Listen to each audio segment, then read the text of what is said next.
যখন বিয়ে করতে যাবা কি দেখে বিয়ে করতে হবে? রাসূল করিম সাল্লাল্লাহু আলাইহি ওয়াসাল্লাম বলেন, তুনকাহুল মারআতু লিআরবাইন লিমালিহা ওয়া লিহাসাবিহা ওয়া লিজামালিহা ওয়া লিদীনিহা ফাজফার বিযাতিদ্দীন। আল্লাহ রাসূল সাল্লাল্লাহু আলাইহি ওয়াসাল্লাম বলেন, পৃথিবীতে সাধারণত মানুষ চারটা কোয়ালিটি দেখে বিয়ে করে। এক নাম্বার হচ্ছে লিমালিহা, মেয়ের সম্পদ আছে কিনা এইটা মানুষ প্রথমে দেখে। যদি সম্পদ ভালো হয় মানুষ বিয়ে করে নিয়ে আসে। ওয়ালি হাসাবিহা, আবার কখনো যদি মেয়ের বংশ ভালো হয় তারপরেও তাকে বিয়ে করে মানুষ নিয়ে আসে। ওয়ালি জামালিহা, আবার কখনো কখনো মেয়ের যদি অতিরিক্ত সৌন্দর্য থাকে মানুষ তাকে বিয়ে করে নিয়ে আসে। এই জন্য আমরা কি দেখি? এক নাম্বার লিমালিহা ওয়ালি হাসাবিহা ওয়ালি জামালিহা, সৌন্দর্য দেখে, বংশমর্যাদা দেখে, সম্পদ দেখে মানুষ বিয়ে করে। চতুর্থ নাম্বার যে চতুর্থ নাম্বার গুণ হচ্ছে ওয়ালি দীনিহা, চতুর্থ নম্বর হচ্ছে তার ধর্ম দেখে, তার ধর্মভীরুতা দেখে, তার দিন দেখে মানুষ বিয়ে করে। রাসূল করিম সাল্লাল্লাহু আলাইহি ওয়াসাল্লাম বলেন, মানুষ চারটা গুণ দেখে বিয়ে করে। কিন্তু উম্মতেরা রে আমার, তোমাদের এতগুলি গুণ দেখার দরকার নাই। মেয়ের সৌন্দর্যতা থাকুক আর নাই থাকুক, সম্পদ থাকুক আর নাই থাকুক, মাল থাকুক আর নাই থাকুক, বংশমর্যাদা থাকুক আর নাই থাকুক, যদি ওই মেয়েটার ভিতরে দীনদারিতা পাও, ওই মেয়েটা যদি কালো হয় তাকে তোমরা বিয়ে করে নিয়ে আসো। সুবহানাল্লাহ। ফাজফার বিযাতিদ্দীন, তোমরা এই চার গুণ থেকে যদি তোমরা চতুর্থ নম্বর গুণ ধার্মিকতা ভালো পাও, তোমরা তাকে বিয়ে করে নিয়ে আসো। কারণ হচ্ছে ফাজফার বিযাতিদ্দীন তারিবাত ইয়াদাক। আর যদি তুমি সম্পদের লোভে বিয়ে করে নিয়ে আসো, সৌন্দর্যের লোভে বিয়ে করে নিয়ে আসো, বংশমর্যাদার লোভে বিয়ে করে নিয়ে আসো, আল্লাহর রাসূল বলেন তারিবাত ইয়াদাক, তোমার দুই হাত ধুলোধূসরিত হবে। অর্থাৎ তোমার স্ত্রীর কারণে তুমি এলাকায় মুখ দেখাতে পারবে না, তোমার স্ত্রীর কারণে জায়গায় জায়গায় তোমাকে অপমানিত হতে হবে। এই জন্য বিয়ে করতে হবে এক নাম্বার দিনদারিতা দেখে। বলেন কি দেখে? যদি দিনদার মেয়ে দেখে বিয়ে করতে পারেন তাহলে আপনার সন্তানের জন্য এক নাম্বার যে হক, সন্তানের জন্য একজন ভালো মায়ের ব্যবস্থা হয়ে যাবে। সুবহানাল্লাহ। অনেক সময় স্ত্রীটা কালো থাকে কিন্তু তার ভিতরে আল্লাহ তাআলা এমন কিছু গুণ দিয়ে দেন যে ওই কালো মেয়েটা হাজার সুন্দরী মহিলার চেয়ে উত্তম। ঠিক কিনা বলেন? কারণ আপনি যাকে বিয়ে করে আনবেন সেটা হচ্ছে সন্তান উৎপাদনের ফ্যাক্টরি। সন্তান উৎপাদনের ফ্যাক্টরি। আপনাদের এলাকায় ইট ভাটা আছে? ইট ভাটা, ইট ভাটাতে যে ইট বানায় কাঠের একটা বাক্স থাকে, এটাকে কি বলা হয়? ফর্মা। এই ফর্মার ভিতরে যখন কাদা মাটিকে ভরা হয়, এই কাদা মাটিটা কেমন হয়? ফর্মার সাইজ যেমন কাদামাটির সাইজ হয় তেমন। এই কাদামাটি আপনি ফর্মার ভিতর থেকে যখন বের করবেন, এখন যদি ফর্মাটা বাঁকা তেরা থাকে ইটের সাইজ কি হবে? আর যদি ফর্মাটা একদম মাপ সঠিক থাকে, দৈর্ঘ্য প্রস্থ ঠিক থাকে, তাহলে ইটের সাইজটা কি হবে? সুন্দর হবে। এই আপনার স্ত্রী হচ্ছে সন্তান উৎপাদনের ফর্মা।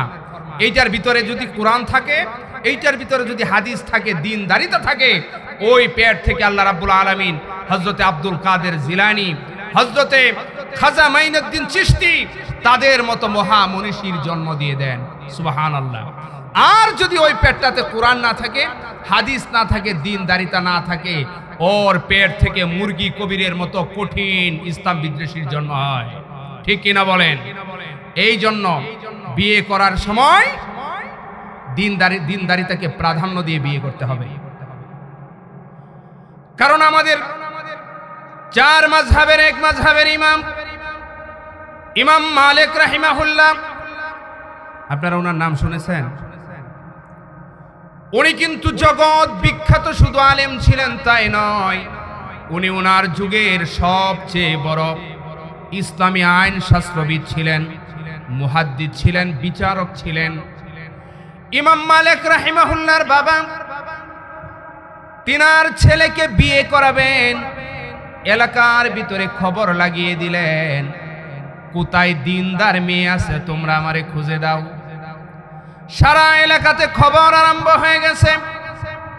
খুঁজতে খুঁজতে এক জায়গায় একটা দিনদার মেয়ে পাওয়া গেছে। এই ইমাম মালিক রাহিমাহুল্লাহর দাদা ওই মেয়েটাকে দেখে পছন্দ হয়েছে, তার সাথে বিয়ে ঠিক করে উনি বাড়িতে এসেছেন। এসে বলছেন ইমাম মালিক রাহিমাহুল্লাহর বাবাকে, বাবা তোমার জন্য সঠিক দিনদার পাত্রী নির্বাচন করেছি, আমরা তাকে দেখে এসেছি, মাশাআল্লাহ দিনদারি তার কোনো কমতি নাই, তার সাথে তোমার বিবাহের আকদ সম্পন্ন করতে চাই, তোমার অভিমত কি, তুমি কি মেয়েকে দেখে আসবা নাকি? ইমাম মালিক রাহিমাহুল্লাহর বাবা বলছেন, বাবা আপনি এবং মা যেহেতু আমার জন্য দিনদার পাত্রী চয়েস করেছেন, এইখানে আমার দ্বিতীয়বার আর দেখার কোনো প্রয়োজন নাই। আগের দিনে তো এরকমই হইতো, মা বাবা মিলা বিয়ে ঠিক করে আসছে, ওই ছেলে জানে না এটা কালো না ধলো, উষা না লম্বা, এটার বাড়ি কই, বাপের নাম কি, চাচার নাম কি, কোনো কিছুই জানে না, বিয়ার দিনও জানে না কোন বাড়িতে বিয়ে করতে যাইতেছে। ঠিক কিনা বলেন? আপনারা তো এইভাবেই বিয়ে করছেন। এখন যে বিয়ের 1 বছর আগেই জানে যে ওই মেয়ের বয়ফ্রেন্ড কয়টা আছে, ও কার কার সাথে আগে প্রেম করছিল, ছেলে ওইগুলা লিস্ট বের করে, ওর বাপ দাদা 14 গোষ্ঠীর নাম কি ওই আগেই জানে, ওর নানার বংশ কোথায়, মামার বংশ কোথায়, ওর মা স্কুল জীবনে কার সাথে প্রেম করছিল, ওর শাশুড়ি ওইটাও জানে, ওর শ্বশুর কয়জন রে পিটাইছে ওইটাও ও জানে। হচ্ছে কি হচ্ছে না বলেন? কিন্তু আগের দিনে তো এরকম ছিল না। বলছে বাবা আপনি যেহেতু আমার জন্য মেয়ে পছন্দ করেছেন, আমার আর দেখার প্রয়োজন নাই। বাবা বলছে বেটা মেয়ের ভিতরে দিনদারিতা মাশাআল্লাহ, কিন্তু বাবা চেহারাটা কিন্তু কালো। চেহারাটা কি? কালো। তিনি বলে ঠিক আছে সমস্যা নাই, কালো হলেও মনে হয় ওই রকম কালো না, চলবো। মাশাআল্লাহ বিয়ে সম্পন্ন হয়ে গেল। বিয়ে করতেছেন কে বলেন তো? ইমাম মালিক রাহিমাহুল্লাহর বাবা। বিয়ে সম্পন্ন হয়ে গেল। ফুল সজ্জার রাতে তিনি যখন রুমের ভিতরে ঢুকলেন, দেখেন একজন মানুষ একদম ঘুমটা মুড়ি দিয়ে পবিত্র কোরআন থেকে তেলাওয়াত করতেছে। সুবহানাল্লাহ। আর এখন বিয়ের বাড়িতে কোরআন তেলাওয়াত হয়? আয় হায়, এমন স্পিকার লাগায় মাটি গাছপালা সবকিছু থরথর করে কাঁপতে থাকে। মেয়েরা নাচে, ছেলেরা নাচে, যেইটার বিয়ে হয়েছে ওইটাও নাচে, আবার যার বিয়ে হয়েছে মেয়ে ওইটাও নাচে। ঠিক কিনা বলেন? কিন্তু গিয়ে দেখেন পবিত্র কোরআন তেলাওয়াত হচ্ছে। আমাদের দেশে এই যে আজকে সংসারে এত অশান্তি, জামাইয়ে বউয়ে মিল নাই, ছেলে এবং মার ভিতরে মিল নাই, বাবা ছেলের ভিতরে মিল নাই, মিল থাকবে কেমনে?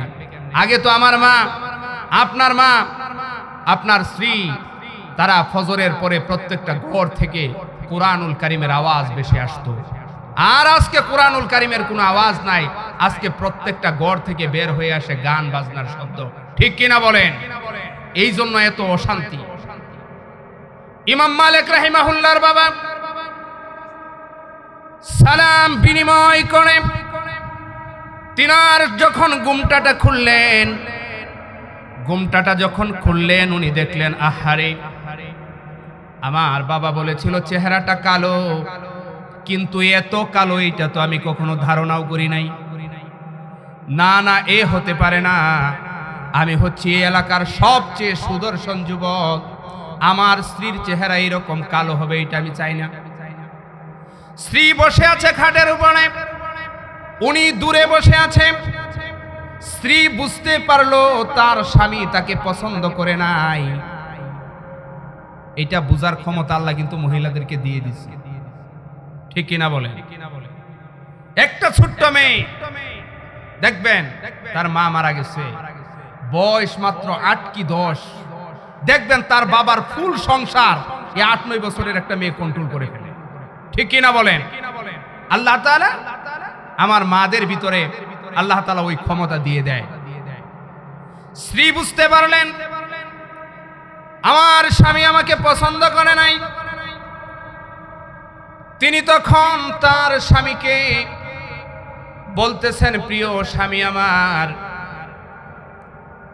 মনে হয় আপনি আমাকে পছন্দ করেন নাই, কিন্তু আমার এই চেহারাটা আমি বানাই নাই, আমার এই চেহারাটা আমাকে আমার আল্লাহ দিয়েছে। সুবহানাল্লাহ। চেহারাটা কে বানিয়েছে? আল্লাহ। তিনি শুধু এইটাই বললেন না, পাশাপাশি উনি কুরআনুল কারীম থেকে একটা আয়াত তেলাওয়াত করে শোনালেন। আয়াতটা হচ্ছে وعسى أن تكرهوا شيئا وهو خير لكم وعسى أن تحبوا شيئا وهو خير لكم। এই আয়াতের অর্থ হচ্ছে আল্লাহ বলছেন এমন অনেক জিনিস আছে যেই বস্তুকে তোমরা অপছন্দ করো, কিন্তু আল্লাহ তাআলা ওই অপছন্দনীয় বস্তুর ভিতরেই তোমাদের জন্য কল্যাণ রেখে দিয়েছেন। আবার এমন অনেক বিষয় আছে যেটা তোমরা পছন্দ করো, কিন্তু ওই পছন্দনীয় বিষয়ের ভিতরে আল্লাহ তাআলা তোমাদের জন্য কল্যাণ রেখে দিয়েছেন। স্ত্রী যখন এই আয়াত পড়লেন, তিনাকে দলিল দিলেন, বললেন, ও আমার স্বামী, আপনি আমাকে হয়তো অপছন্দ করেছেন, হতে পারে আল্লাহ তাআলা আমার ভিতরে আপনার জন্য কল্যাণ রেখে দিয়েছেন। যাই হোক, স্ত্রীর কথায় ওনার মন গলে গেল। ফুল সজ্জার রাতে স্বামী স্ত্রীর মিলন হলো। সকালবেলা ইমাম মালিক রাহিমাহুল্লাহর বাবা তিনার স্ত্রীকে যখন দ্বিতীয়বার দেখলেন, তিনার মাথাটা আবার বিগড়ে গেল। আগে তো যাই হোক প্রথম রাত কালো আর ধুলো মোটামুটি একটা চলছে, পরের দিন না, এইটা দিয়ে আর চলবে না। তিনি রাগে দুঃখে বাবার প্রতি খুব নিয়ে এক পুটলি রেডি করে একদম বাড়ি থেকে উনি চলে গেছে স্ত্রীকে রেখে। একদিন না, 2 দিন না, একটানা 18 বছর বাড়ির বাহিরে। কয় বছর? 18 বছর। 18 বছর পরে কি মনে হয় আপনি আমি যদি চলে যাইতাম, শুধু একদিন থাকতাম স্ত্রীর সাথে, এই স্ত্রী থাকতো? থাকবো। ঘর বিক্রি করে, বাড়ি বিক্রি করে, সংসারের একটু সুখের জন্য স্ত্রী সন্তান রেখে স্বামী প্রবাসে পাড়ি জমায়। অনেক স্ত্রী, অনেক কুলাঙ্গার মহিলা 2টা বছর 5টা বছর ধৈর্য ধারণ করতে পারে না। ওই স্বামীর কষ্টার্জিত টাকাগুলি বিভিন্ন জায়গায় নষ্ট করে দেয় এবং নিজের চরিত্রকে পর্যন্ত বিক্রি করে দেয়। এরকম হয় কি হয় না বলেন? ধৈর্য ধরতে পারে না। কিন্তু ইমাম মালিক রাহিমাহুল্লাহর মা 18টি, কিন্তু একদিন ইমাম মালিক রাহিমাহুল্লাহর বাবা 18 বছর 1.5 যুগ পরে মনে হলো আমার একটু বাড়িতে যাওয়া দরকার, একটু খবর নেওয়া দরকার। উনি আস্তে আস্তে করে ওনার এলাকায় আসলেন। এসে এলাকার যে সবচেয়ে বড় মসজিদ, ওই মসজিদের ভিতরে উনি জোহরের নামাজ আদায় করার জন্য ঢুকলেন। তিনি যখন জোহরের নামাজ আদায় করার জন্য ঢুকলেন, তিনি লক্ষ্য করলেন নামাজের যে ইমামতি করলেন একটা 17-18 বছরের সুন্দর বালক। ওই বালক মসজিদে ইমামতি করলেন। তিনি দেখেন ইমাম নামাজ শেষ করার পরে মসজিদের মিম্বারে বসে গেলেন। দেখতে পেলেন এই অল্প বয়সের ইমামের কাছে সারা পৃথিবীর বিখ্যাত বিখ্যাত আলেমরা ওনার কাছে হাদিসের শিক্ষা নেওয়ার জন্য লাইন দিয়েছে। সারা পৃথিবীর মানুষ ওনার কাছ থেকে ইলম নিচ্ছে। ইমাম মালিক রাহিমাহুল্লাহর বাবা বলছেন, এত অল্প বয়সের ছেলে, আল্লাহ তাআলা এত অগাধ জ্ঞান তাকে দান করেছেন। এলাকার মানুষকে জিজ্ঞাসা করলেন, এই ছেলে কোন দেশের আলেম, কি তার কোয়ালিফিকেশন, কি তার পরিচয়? এলাকার মানুষ বলে, আপনি তার পরিচয় দিয়ে কি করবেন? ওই ছেলে কোনো দূর দেশের ছেলে না, ওই ছেলে আমাদের এলাকারই ছেলে, কিন্তু ওর বাপের মতো কপাল পোড়া লোক পৃথিবীতে আর কেউ নাই। বলে কেন? বলে ওর বাবা, ওর মার চেহারা কালো দেখে শুধু ফুল সজ্জার রাতে তার স্ত্রীর সাথে থেকে সে দেশ থেকে চলে গেছে। ইমাম মালিক রাহিমাহুল্লাহর বাবা বলেন, আহারে, মসজিদের যেই ইমাম পৃথিবীর বর্তমান বিখ্যাত আলেম, সে তো আর কেউ না, সে তো আমার ঔরজাত সন্তান। সুবহানাল্লাহ। তিনার মনে হয়ে গেল, ওই যে স্ত্রী বলছিল, আসা আন তাকরাহু শাইআন ওয়া হুয়া খায়রুল লাকুম ওয়া আসা আন তুহিব্বু শাইআন ওয়া হুয়া কুরহুল লাকুম। যে তোমরা অনেক এমন জিনিস আছে যেইটাকে তোমরা অপছন্দ করো, এটার ভিতরে আল্লাহ তোমাদের জন্য কল্যাণ রেখেছেন। তিনার স্ত্রীর বাসর রাতের সেই কোরআনের আয়াতের কথা মনে হয়ে গেল। আমার স্ত্রী বলেছিল যে তুমি আমাকে অপছন্দ করেছ, হতে পারে আল্লাহ আমার ভিতরে তোমার জন্য কল্যাণ রেখেছেন। সত্যি তো, আমার স্ত্রীর পেট থেকে আল্লাহ তাআলা এমন সন্তান জন্ম দিয়েছেন, যেই সন্তান বর্তমান পৃথিবীর সবচেয়ে বড় আলেম। সুবহানাল্লাহ। ইমাম মালিক রাহিমাহুল্লাহর মার চেহারাটা কিন্তু খুব ভালো ছিল না, খুব সুন্দর সুদর্শনা মহিলা ছিল না, কিন্তু আল্লাহ তাআলা তার পেট থেকে এমন গুণধর সন্তান জন্ম দিয়েছেন, পৃথিবী থাকবে যতদিন ইমাম মালিক রাহিমাহুল্লাহর নাম থাকবে ততদিন। ঠিক কিনা বলেন? এই জন্য সন্তানের জন্য ভালো মায়ের ব্যবস্থা করা 1 নাম্বার হক। 2 নাম্বার, সন্তান যখন পেটে যাবে তখন মায়ের জন্য পুষ্টিকর খাদ্যের ব্যবস্থা করা, মাকে একটু হেল্প করা, সাহায্য করা, কাজের ভিতরে হেল্প করা। বলেন, স্ত্রীকে যদি হেল্প করা হয় সেটা কি লজ্জার কিছু? কথা বলেন না কেন, সেটা লজ্জার কিছু? অনেকেই বলে, হ্যাঁ আমি হেল্প করবো মানে আমি ওরে সাহায্য করবো কেন? সে না আমাকে সাহায্য করবে। হ্যাঁ, আপনি অফিসের ভিতরে, আপনি বড় অফিসার, আপনি আপনার বসের জুতা সোজা করে দেন মিয়া, আর বউ একটু কাজ দিলে করতে পারেন না, এটাকে বেয়াদাগিরি বলে না, এটাকে হেডাম বলে না, এটাকে বলে চরম নিমক হারামি। চরম নিমক হারামি। আপনার স্ত্রী আপনার জন্য কত কিছু করে, আপনার সন্তানকে পালে, আপনাকে সকালে রান্না করে দেয়, সারাদিন আপনার সন্তান কি করলো না করলো খোঁজ খবর রাখে, আপনি তো অফিসে চলে যান, এত কিছু করলো, আর মানুষটা একটু অসুস্থ হইল, আপনি অসুস্থ হলে ঠিকই আপনার হাত পা সবকিছু টিপে দেয়, আপনাকে যথেষ্ট যত্ন করে। বউ যদি জ্বর হয়, আপনি কোনোদিনও একটু বউয়ের মাথাটা টিপে দেন না, দিবেন কেমনে? পাশের ঘর থেকে মা দেখলে বলবো আমার ছেলের কাজ সারা গেছে, ও দেখলাম বউয়ের মাথা টিপতেছে, ওর জীবন শেষ। ঠিক কিনা বলেন? এটা আসলে ঠিক না। একজন স্ত্রী, ওর যেমন আপনার অধিকার রয়েছে, স্ত্রীরও আপনার কাছে কিছু অধিকার রয়েছে। যখন স্ত্রী সন্তান সম্ভব হবে, তার যখন গর্ভজাত হবে, তাকে একটু আদর যত্ন, পুষ্টিকর খাদ্য, কাম কাজ একটু কমিয়ে দিবেন। এটা তার জন্য না, সেটা হচ্ছে আপনার সন্তান সুস্থ সবলভাবে দুনিয়াতে আসুক, এই জন্য আমার মাকে একটু সাহায্য করা। এটি হচ্ছে দুনিয়াতে আসার আগের কাজ।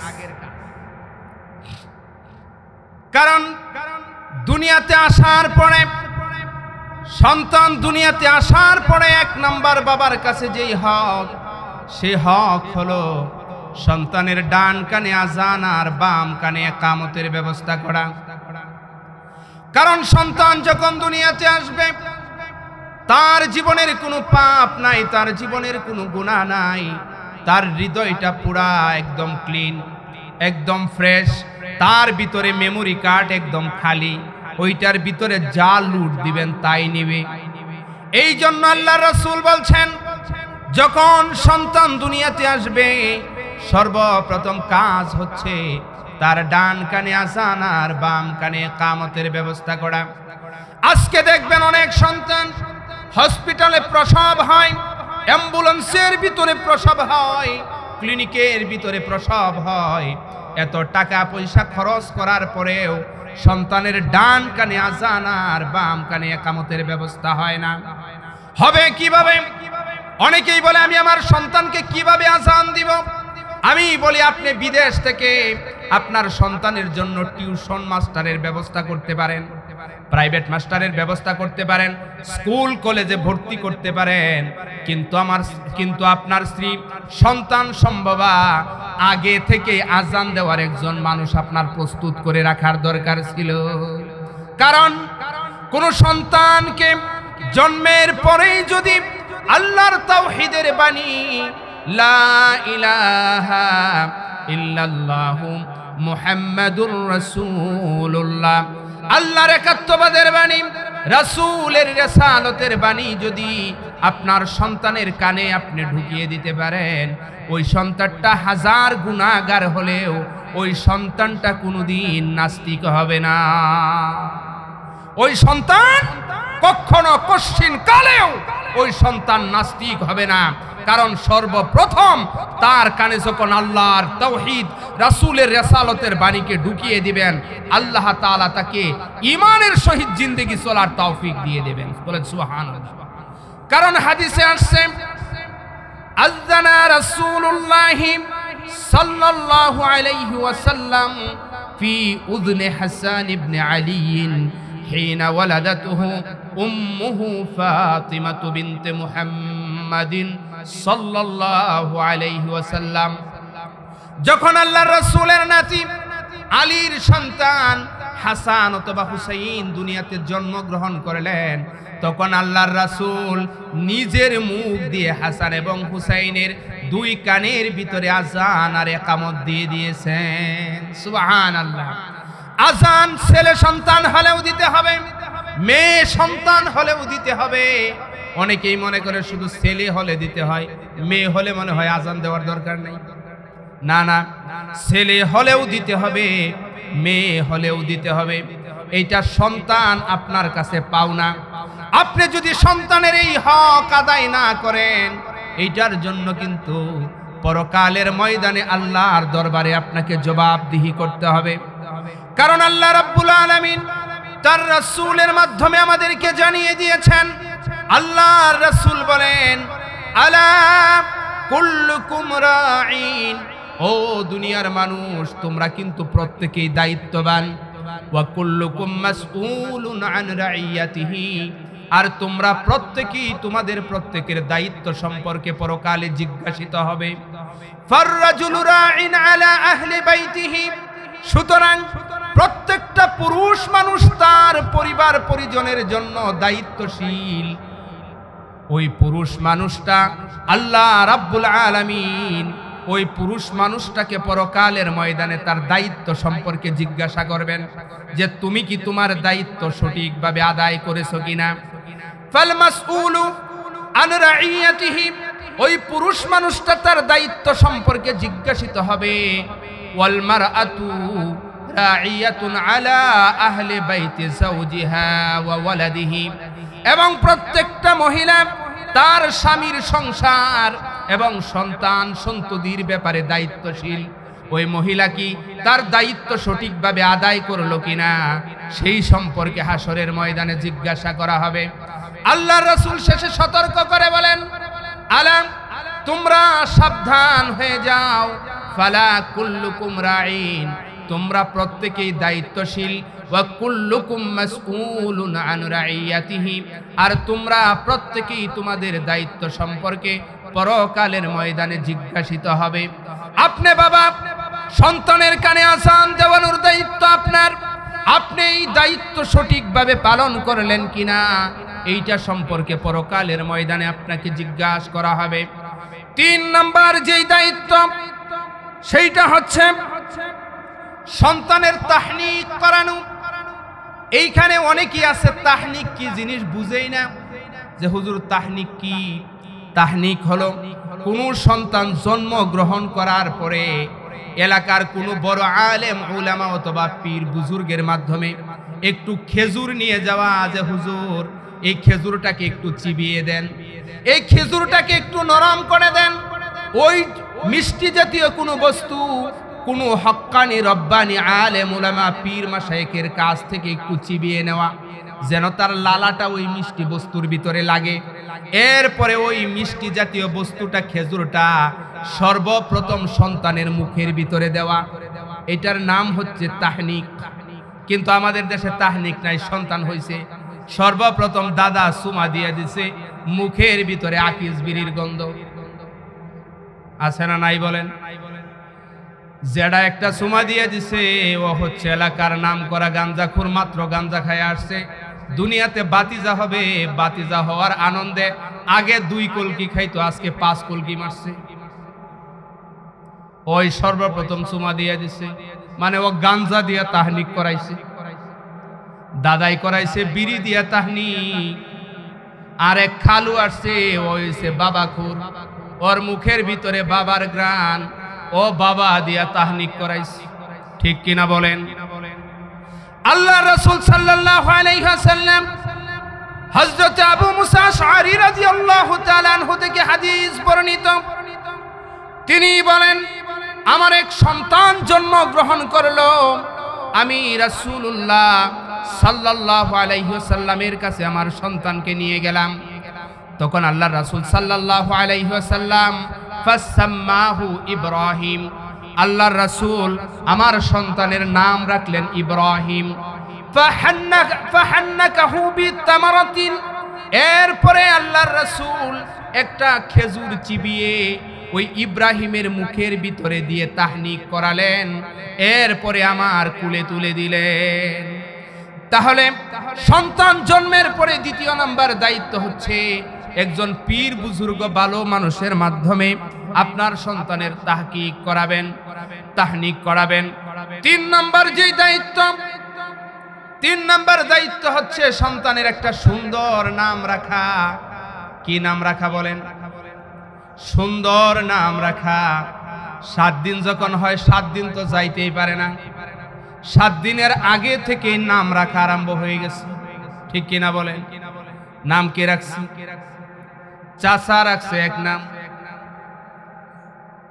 চাচি রাখছে আরেক নাম, খালাই রাখছে এক নাম, দাদা রাখছে এক নাম, দাদি রেখেছে আরেক নাম, আবার মামা বিদেশ থেকে এক নাম দিছে।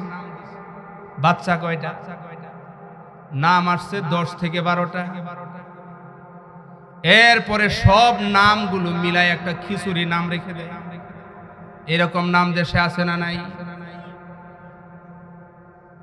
দেখবেন চাচা নাম রাখছে খুব মডার্ন মানুষ, সে ঢাকা বিশ্ববিদ্যালয়ে পড়াশোনা করে প্রথম বাতিজা হয়েছে। ওর একটা সুন্দর নাম রাখবা, কি নাম বলে? ওর নাম রাখবা রকি।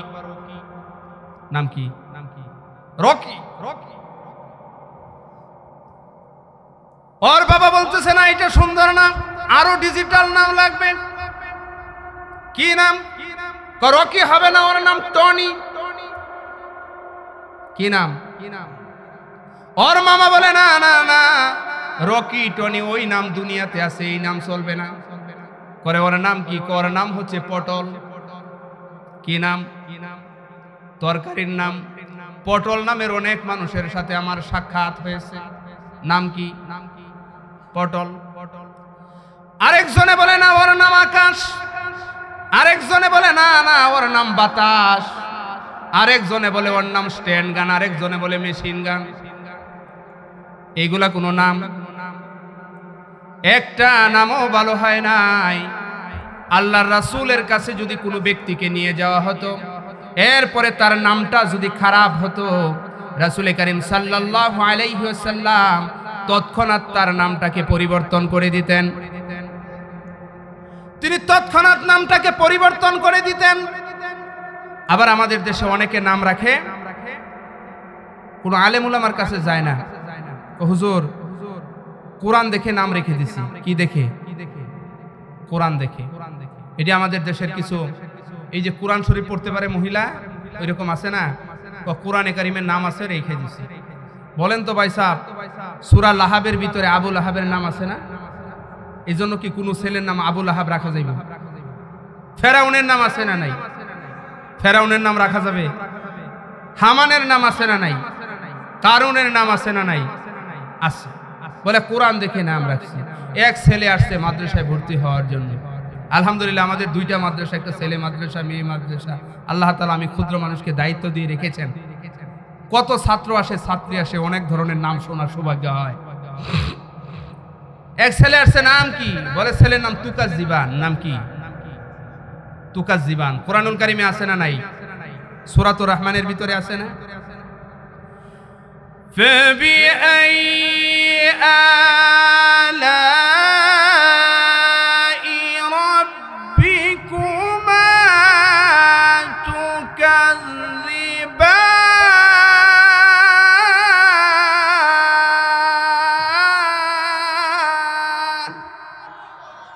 তুকাজ জীবান নাম রেখে দিস। মাশাআল্লাহ, খুব সুন্দর নাম। তুকাজ জীবান অর্থ হচ্ছে মিথ্যাবাদী। কি নাম? মিথ্যাবাদী।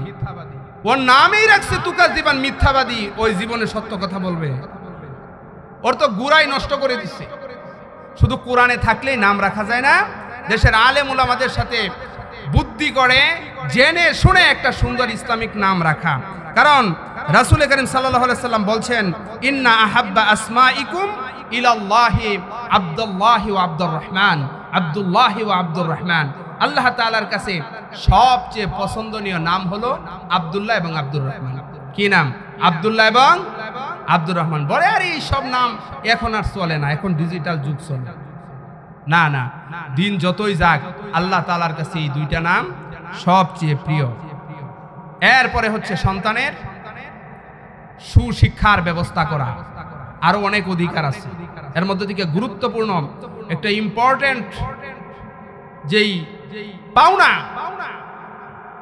সেটা হচ্ছে সন্তানের সুশিক্ষার ব্যবস্থা করা। কি শিক্ষা বলেন তো? সুশিক্ষা। শিক্ষা দুইটা, একটা শিক্ষা একটা সুশিক্ষা, একটা কুশিক্ষা। শিক্ষার দাবি হচ্ছে যে যত শিক্ষিত হবে তার নৈতিক চরিত্র তত ভালো হবে, তত উন্নত হবে, তত বেশি সে মানুষের প্রতি সদয় হবে, দেশের প্রতি সদয় হবে, জনগণের প্রতি সদয় হবে। সেটা হচ্ছে শিক্ষার দাবি। কিন্তু আমরা দেখতে পাই এখন অধিকাংশ ক্ষেত্রে যে যত বড় শিক্ষিত হয় আমরা দেখি তার চরিত্রটা তত বেশি খারাপ। যে যত বড় শিক্ষিত হয় দেখি সে তত বড় দেশের সম্পদ খোর। যে যত বড় শিক্ষিত হয় দেখি সে তত বড় আত্মীয় স্বজনের সাথে খারাপ ব্যবহারকারী। এইরকম সংখ্যা দেশে বর্তমানে কমছে না বাড়ছে? কারণ কি? কারণ সে শিক্ষা অর্জন করেছে কিন্তু সুশিক্ষা অর্জন করতে পারে নাই। কি শিক্ষা অর্জন করতে পারে নাই? সুশিক্ষা অর্জন করতে পারে নাই। এই জন্য সন্তানের আরেকটা গুরুত্বপূর্ণ হক হচ্ছে সন্তানকে সুশিক্ষায় শিক্ষিত করা। কি শিক্ষায় শিক্ষিত করা? সুশিক্ষায় শিক্ষিত করা। আর পৃথিবীতে সবচেয়ে দামি, সবচেয়ে গুরুত্বপূর্ণ, সবচেয়ে বেশি লাভজনক, সবচেয়ে বেশি দুনিয়া আখিরাতের জন্য কল্যাণকর যেই শিক্ষা, সেই শিক্ষার নাম হচ্ছে কোরআন এবং হাদিসের শিক্ষা। সেই শিক্ষার নাম কি? কোরআন এবং হাদিসের শিক্ষা। আমি দেখাতে পারবো দেশের অনেক সচিব সাহেবের, সচিব, দেশের একজন নামকরা সচিব, তার মা এবং বাবা বৃদ্ধাশ্রমে আছে। জাহাঙ্গীরনগর বিশ্ববিদ্যালয়ের একজন লেকচারার, উনি দীর্ঘদিন বৃদ্ধাশ্রমে আছেন। অনেক বড় বড়, আপনি যখন বৃদ্ধাশ্রমে যাবেন অধিকাংশ বুড়া এবং বুড়ি, তাদের সাথে যদি আপনি কথা বলেন, তাদেরকে জিজ্ঞাসা করবেন, অধিকাংশ বাংলাদেশের নাম করা হাই সোসাইটি যে পরিবারগুলো আছে, ফ্যামিলিগুলো আছে, ওই ফ্যামিলির মা এবং বাবা সব হচ্ছে বৃদ্ধাশ্রমে। কিন্তু আপনি আজকে সারা বৃদ্ধাশ্রম খুঁজবেন, দেখবেন একটা 7,000 টাকার ইমামতি করে হুজুর, 10,000 টাকায় হেফজখানায় চাকরি করে। আমি চ্যালেঞ্জ করে বলতে পারি, এই আপনি ওল্ড হোমের ভিতরে সমস্ত বৃদ্ধাশ্রম খুঁজেও আপনি একজন ইমাম, মুয়াজ্জিন, হাফেজ সাহেবের মাকে আপনি বৃদ্ধাশ্রমে খুঁজে পাবেন না। কেন পাবেন না? কারণ ইমাম সাহেব শিক্ষা অর্জন করেছে এবং পাশাপাশি সে সুশিক্ষা অর্জন করেছে। আবার সচিব সাহেব উনিও শিক্ষা অর্জন করেছে, কিন্তু সেই শিক্ষা, যেই শিক্ষা মা বাবার অধিকার শিখায় না, যেই শিক্ষা সমাজের অধিকার শিখায় না, যেই শিক্ষা মানুষের জানমালের নিরাপত্তা শিখায় না, যেই শিক্ষা মানুষের প্রতি সুন্দর আচরণ শিখায় না, যেই শিক্ষা দেশের প্রতি দায়বদ্ধতা শিখায় না, যেই শিক্ষা মানুষকে দেশপ্রেমের প্রতি উদ্বুদ্ধ করে না, যেই শিক্ষা মানুষকে দেশের স্বাধীনতা সার্বভৌমত্ব রক্ষার প্রতি উদ্বুদ্ধ করে না, সেই শিক্ষা নামকাওয়াস্তে শিক্ষা হতে পারে, কিন্তু সেইটা কখনো সুশিক্ষা হতে পারে না, পারে না, পারে না। ঠিক কিনা বলেন? সেইটা কখনো সুশিক্ষা হতে পারে না। এই জন্য সুশিক্ষা যদি আপনার সন্তানকে দিতে চান, শুধু দিলে হবে না, দিতে হবে। এটা আপনার সন্তানের কাছে পাওনা।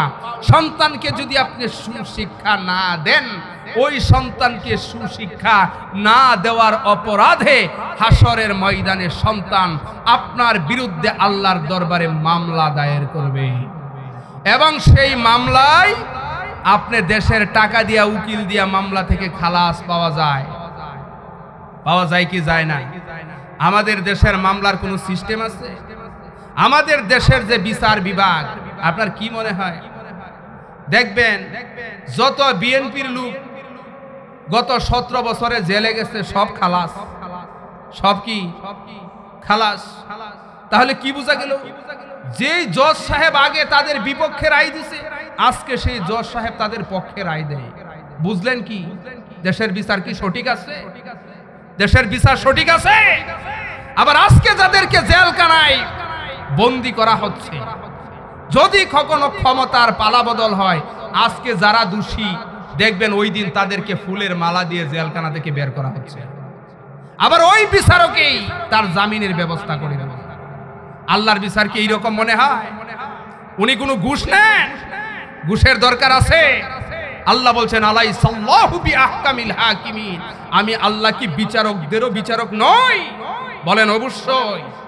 আল্লাহ বিচারকদেরও বিচারক। এই যে বিচারকগুলো আছে, এইগুলোর বিচার কি আল্লাহর দরবারে হবে না? এদেরও বিচার হবে। এদের কি হবে? বিচার হবে। এই জন্য সন্তানের সুশিক্ষার ব্যবস্থা করা। সুশিক্ষার ভিতরে সবচেয়ে বড় সুশিক্ষা হচ্ছে সন্তানকে ফরজিয়ত এলেমটা সন্তানকে হাসিল করার সুযোগ করে দেয়া। ফরজিয়ত এলেম বলতে কি বুঝেন?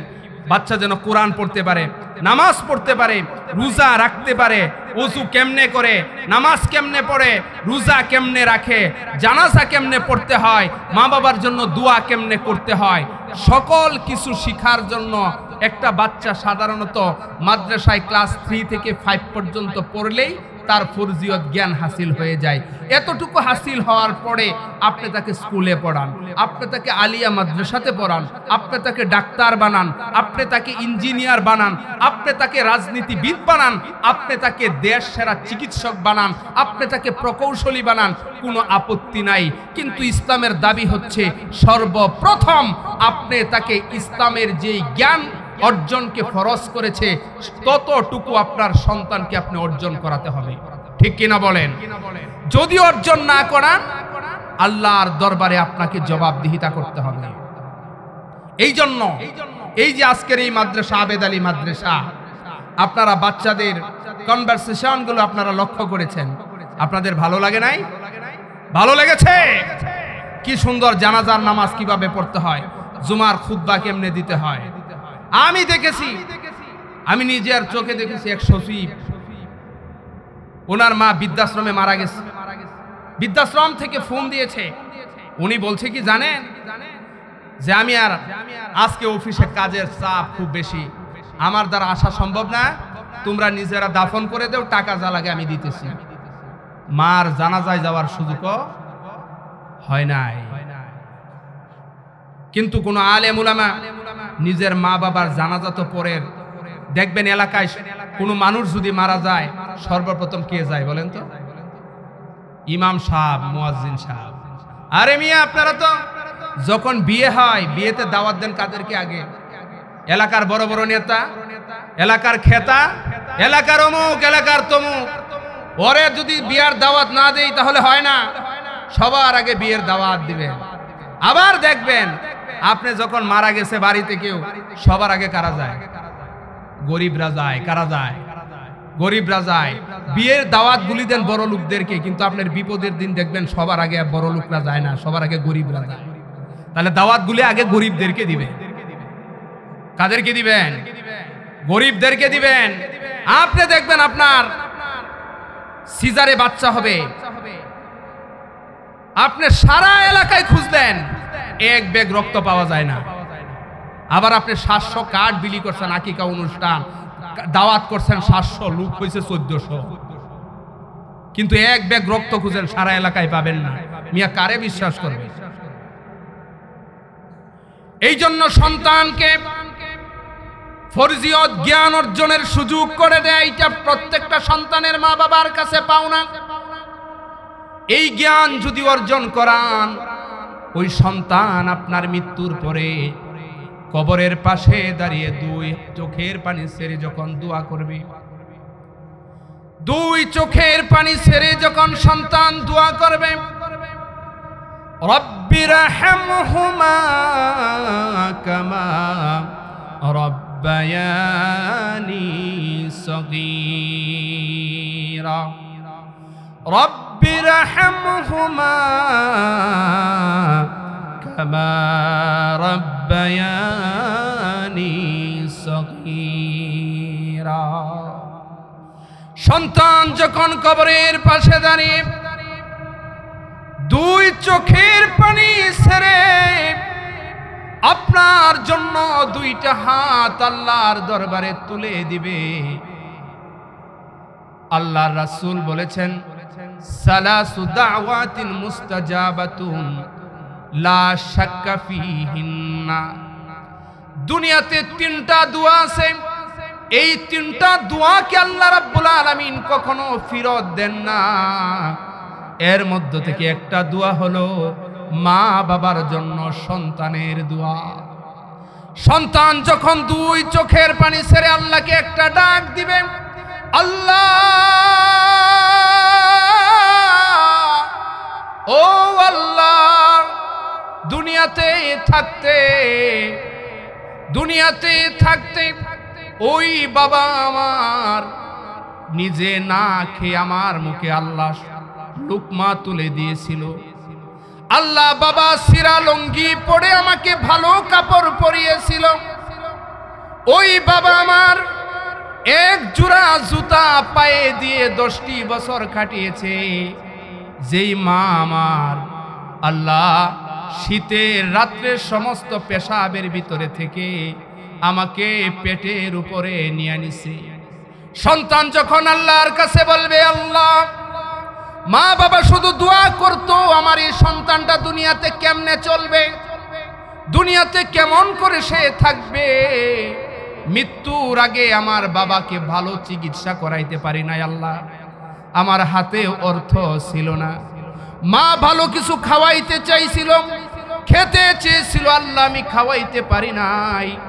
সন্তান যখন আল্লাহর দরবারে হাত তুলে একটা ডাক দেবে, আল্লাহ, ও আল্লাহ, আজকে আমি সন্তানের হাতে টাকা আছে, পয়সা আছে, অর্থ আছে, সম্পদ আছে, বাবাকে ভালো চিকিৎসা করানোর মতো। ফাস্তাযহারাহু ফাআহাল্লা হালালাহু ওয়া হাররামা হারামাহু আদখালাহুল্লাহু বিহিল জান্নাহ ওয়া শাফা'আহু 'আশরাতিন মিন আহলি বাইতিহি কুল্লুহুম ক্বাদ ওয়াজাবাত লাহুমুন নার।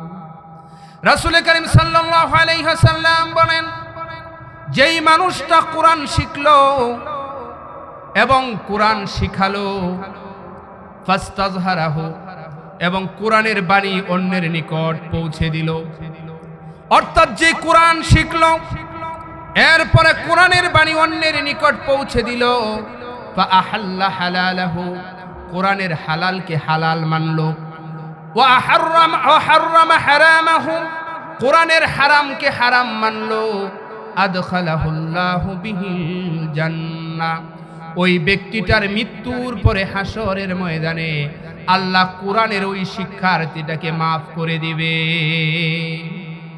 আল্লাহ শুধু ওই হাফেজ সাহেব আলেম সাহেবকে মাফ করবে তাই না, আল্লাহর রাসূল বলেন ওয়াশাফাহু আশরাতিন মিন আহলি বাইতিহি কুল্লুহুম কাদ ওয়াজাবাত লাহুমুন নার। আল্লাহ শুধু সেই হাফেজ এবং আলেমকে মাফ করবে তাই না, বরং আল্লাহর রাসূল বলেন ওই হাফেজ সাহেব এবং আলেম সাহেব তার পরিবার পরিজন আত্মীয়জনের মধ্য থেকে এমন 10 জনকে সুপারিশ করে জান্নাতে নিয়ে যাবে যেই 10 জনের জন্য জাহান্নামটা ওয়াজিব হয়ে গিয়েছিল। সুবহানাল্লাহ। এমন 10 জনকে হাফেজ সাহেব সুপারিশ করবে, কোরআনের শিক্ষার্থী সুপারিশ করবে যেই 10 জন মানুষের জন্য জাহান্নাম ওয়াজিব ছিল, ওই জাহান্নামী ওয়াজিব মানুষকে সুপারিশ করে জান্নাতে নিয়ে যাবে হাফেজ সাহেব। আজকে তো বলেন হাফেজ সাহেব খবর কি, খাইছেন কি, মানে টিটকারি মারে, আছে না নাই? হুজুর খুব ফোর্সে চলছে জুরে, হুজুর দাওয়াত কোথায় আজকে এত জুরে যাইতেছে, ঠিক কিনা গো? আবার আস্তে আস্তে হুজুর আজকে খাওয়া মনে হয় খুব হয়েছে, একদম লুট হয়ে গেছেন দেখা যায়। হুজুর বেশি খাইলেও দুষ, কম খাইলেও। আবার যদি বাজার অল্প করে হুজুর বাজার করবো কই থেকে, হুজুর তো বেতনই পাই 5000 টাকা। আবার বেশি বাজার করলে বলে হুজুরের পেটটা একটা তাগারি, এক ব্যাগ বাজার ছাড়া হয় না। সব দিকে জ্বালা, সব দিকে কি জ্বালা। ওয়ারাসাতুল আম্বিয়া, আলেম উলামাদেরকে নিয়ে এরকম কথা বলবেন না, চরম বেয়াদবি। আপনি কোন আলেমের উপকার যদি করতে নাও পারেন, আপনার কোন কথা এবং কাজে যদি কোন আলেম কষ্ট পায়, আপনার কপাল পুড়ে গেছে, আপনার কপাল পুড়ে গেছে। আলেমদের কাছ থেকে দোয়া নেবেন, রাজি আছেন ইনশাআল্লাহ? আলেমদের কাছ থেকে দোয়া নেবেন। বলে আলেম সুবিধা না, বেজাল আছে। যত বেজালেই থাকুক, যত বেজালেই থাকুক, সে তো ওয়ারাসাতুল আম্বিয়া। সে কি ওয়ারাসাতুল আম্বিয়া, তার বিচার আল্লাহ করবেন। আপনারে তো বিচার করার দায়িত্ব দেয় না, আপনারে বিচার করার দায়িত্ব দিছে, বিচার দেয় না। আমাদের দেশের তো অবস্থা এই, নিজের পরনে কাপড় নাই, আরেকজন রে কই তুই লুঙ্গি পরে লেংটি দিলি কে, ফরজ তোর কইছি। ওর কি নাই, কাপড়ে নাই। বলে না যে চালনি চিনেন আপনাদের এলাকায়? চালনি, ওইটার ভিতরে সেদা কম না বেশি? ওই চালনি নাকি সুইকে বলে তুই তো লুক সুবিধা না, তোর পাশাই সেদা। আর ওর কিন্তু কি নাই, সেদার কোনো কি নাই, বাব নাই। যাই হোক, আলেম উলামাদের সাথে সুসম্পর্ক রাখবেন। আলেম উলামারা যেইভাবে আপনাদেরকে দিক নির্দেশনা দেন সেইভাবে আপনারা চলবেন। রাজি আছেন ইনশাআল্লাহ? আপনারা চলবেন কার পরামর্শে? আলেম উলামাদের পরামর্শে, ঠিক কিনা বলেন? না কোনো ডাক্তারের পরামর্শে, কোনো ইঞ্জিনিয়ারের পরামর্শে, কোনো রাজনৈতিক নেতার পরামর্শে? ধর্ম চলবে আলেমদের পরামর্শে। কার পরামর্শে? তাবলীগ চলবে কাদের পরামর্শে? আলেমদের পরামর্শে। সব কিছু ইসলামের দিক নির্দেশনা চলবে কাদের পরামর্শে? কারণ জানেন ইসলামটা হয়ে গেছে গরিবের বউয়ের মতো। এটাই লাস্ট কথা। আজকে ইসলামটা হয়ে গেছে কার মতো? গরিবের বউয়ের মতো। গরিবের বউরে ভাতিজায় ভাবি ডাকে। ভাতিজায় কি ডাকে? ভাবি ডাকে। লাগে ওর চাচি ডাকে কি? ভাবি। কারণ কি? কারণ গরিবের বউ। কিসের বউ? আপনাদের কাছে বলি, এখানে শিক্ষিত মানুষ আছেন, কোন ডাক্তার যদি আপনাকে প্রেসক্রিপশন করে দেয়, ব্যবস্থাপত্র দেয়, ওই ব্যবস্থাপত্র থেকেই একজন প্রকৌশলী ইঞ্জিনিয়ারের কলম ধরার কোনো অধিকার আছে? একজন প্রকৌশলী যদি কোনো আর্ট করে দেন, কোনো নকশা করে দেন, কোনো ডিজাইন করে দেন, সেইখানে এমবিবিএস ডাক্তারের কলম ধরার কোনো অধিকার নাই। আবার এমবিবিএস ডাক্তারের প্রেসক্রিপশনের ভিতরে প্রকৌশলীর কলম ধরার কোনো অধিকার নাই। তেমনি ভাবে যিনি রাষ্ট্র বিজ্ঞানের শিক্ষক, সেইখানে সমাজ বিজ্ঞানের শিক্ষকের কোনো কথা নাই।